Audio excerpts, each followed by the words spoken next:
Hello everyone, welcome back. Let's talk about another easy problem on Leetcode today. Convert 1D array into 2D array, Leetcode 2022. In this problem, we are given a zero index, one dimensional integer array original and two integers m and n. Then we are tasked with creating two-dimensional array with m rows and n columns using all the elements from the original. The elements from indices 0 to n minus 1 inclusive of original should form the first row of constructed 2D array. The elements from indices n to 2 into n minus 1 inclusive should form the second row of the constructed 2D array, and so on. In the end, we should return an m into n 2D array constructed according to the above procedures, or an empty 2D array if it is impossible. Then in example 1, we are given original arrays 1, 2, 3, 4 and m is equal to 2 and n is equal to 2. That means we want to create a 2D array of size 2 rows into 2 columns. So we take first two elements and put it in the first row, and then the next two elements we put it in the next row. And that's how we construct a 2D array of size 2 rows into 2 columns. Note that to reshape the array, the output array should have the same number of elements as the original array. Otherwise, we cannot reshape. So for example, here m is equal to 2 and n is equal to 2. But if original array had 5 elements, say the fifth element was 5, then we cannot reshape, right? Because where will this extra 5 go? So that's why we will return empty array in this case. Or suppose we didn't had 5 and 4, we only had 3 elements and now we want to reshape it to 2 into 2 array. We can't put 0 here, right? So that's why again we will return an empty array. So for reshaping to happen, m into n, that is number of elements in the output matrix, should be equal to capital N. That is the number of elements in the original array. Similarly, if m was equal to 2 and n was equal to 3 and original was 1, 2, 3, 4, 5, 6, then we will pick up n elements, that is 3 elements, and put it in the first row. So we will get 1, 2, 3, and then pick up next n elements, that is 4, 5, 6, and put it in the second row. So we will get 4, 5, 6. So this is how we get 2D array from 1D array. Now in terms of solution, there are multiple solutions possible. And in all the solution, we first check if the length of original array matches m into n. If it is not, then it is impossible to reshape. So we return an empty 2D array. Then we initialize a 2D array with m rows and n columns. Then one of the easiest way to solve this problem is that we can iterate on the output array and fill in the values from the original array using this variable index to keep track of the current position in the original array and fill in the 2D array row by row. And even though we are checking I less than m and j less than n, and even though we are not explicitly checking if the index idx is within the bounds of the original array, we know it will still work because we already check if m into n is equal to original array's size or not. Now let's see this in action. Let's take original array is 1, 2, 3, 4, 5, 6 and m is equal to 2 and n is equal to 3. Initially original array's index will be at 0. Now we start iterating on the output 2D array. So I is equal to 0 and j equal to 0. So we fill in the output array at row 0 and column 0 with value at index 0 in the original array. So we fill in 1. Then we increment the index in the original array and move to the next column as we do j++. We see I equal to 0 but j equal to 1. So we fill in 2. Now our index comes here.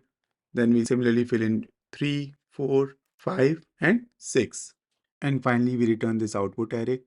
In terms of time complexity, it will be O of m into n because we are running this nested loop and constructing and filling this 2D array. And in terms of space complexity also, it is O of m into n as we are creating this output array, but this is not an extra space or auxiliary space as we require this space to store the output anyways, right? But we don't need to use any extra index idx on the original array. Instead, we can iterate over the 2D array and calculate the corresponding index in the original array as I into n plus j and fill in the 2D output array row by row. And this is very close to how the problem was described. Initially, I is 0. So we fill in 0th row and move n column values from original array to fill in this row as j can be between 0 and n minus 1, right? Then we move to next row as I becomes 1. Now we fill in next n elements and repeat this process till we have completely filled the original array. Now let's see this in action. Let's take the same example again. Initially I is equal to 0 and j is equal to 0. So our index value will be equal to 0 into 3 plus 0 because n is equal to 3, right? So we will get index as 0. So we will fill the output array at row 0 and column 0 with value at index 0 in the original array, that is value 1, right? Then we move to the next column as we do j++, and now we again calculate the index value in the original array. It will be 0 into 3 plus 1. So now we will get the value 2 here from index 1, right? Now we move to the next column as we do j++, and now index becomes 0 into 3 plus 2. So that means index 2. So now we will fill in 3. Now we have filled in the first row. So we move to the next row. So I becomes 1, and we again calculate the index value. It will be 1 into 3 plus 0. So we will get 3. So index 3 has value 4. So we will fill in 4 here for cell 1, 0 in the output array. And similarly, we will fill in rest of the elements. So it will be 5, 6, and now we are done. So in terms of time and space complexity, it stays the same because we are filling in this matrix of size m into n. But we don't need any extra index iterator on the original array. And now we come to the final approach. So far we iterated on the output 2D array. But what if we want to iterate on the original array? Then we can use this handy technique.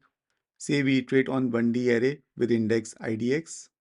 Then the corresponding rows and columns index in 2D array will be idx by n for row and idx modulo n for column. This technique is useful in other problems as well, like validating Sudoku. And if we look at it closely, it is in line with our previous approach. There we were getting index in the original array, that is idx, as I into n plus j, where I and j are rows and columns in the output array. And here, instead of multiplication to get the value of row, we are doing the division, right? And j was like a remainder. So to get the remainder value, we do the modulo operator. Now let's see this in action as well. We take the same example again. Initially idx is equal to 0. Let's draw a small table.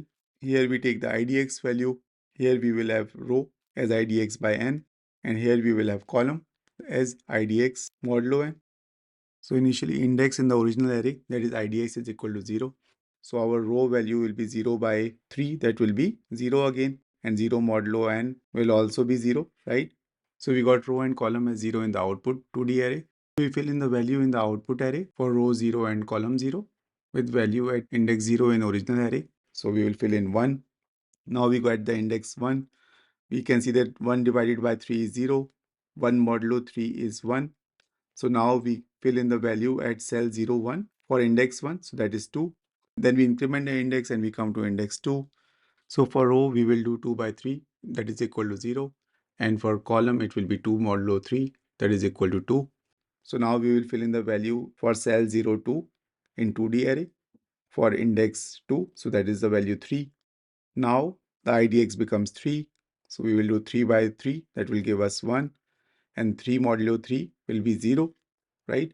So now we will fill in the output cell 1, 0 with the value at index 3, that is 4. Similarly, we will fill in the rest of the elements.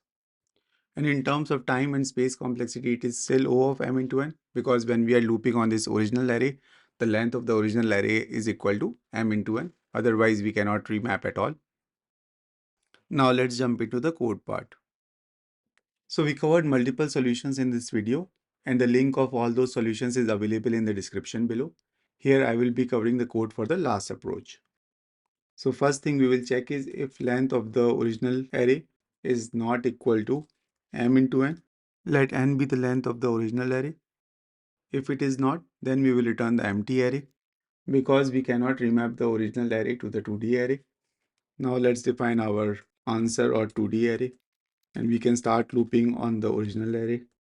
And we can take row as I by n, column as I modulo n, and then our answer, row and column, will be equal to original value at index I. And now we will return the answer. Let's run this code. Cool. Let's submit this code. Awesome. I hope this video was useful to you. If you have any questions or suggestions, please feel free to leave any comments below. Don't forget to like, share, and subscribe. Have a nice time. Thank you.